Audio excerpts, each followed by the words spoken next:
আসসালামু আলাইকুম প্রিয় ভাই এবং বন্ধুরা আমাদের জীবন নবীর আদর্শে গড়ে তুলতে হবে।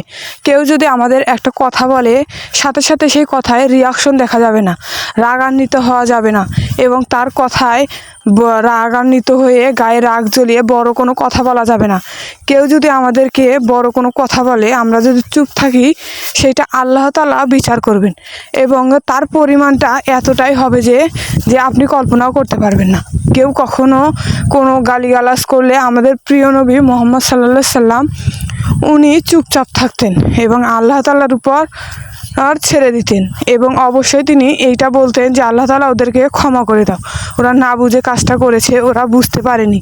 আমাদের মহানবী সাল্লাল্লাহু আলাইহি সাল্লাম ছিলেন একজন ক্ষমাশীল ব্যক্তি। তিনি কখনোই তার শত্রুরও কোনোদিন দোষ আল্লাহর কাছে বিচার দেয়নি।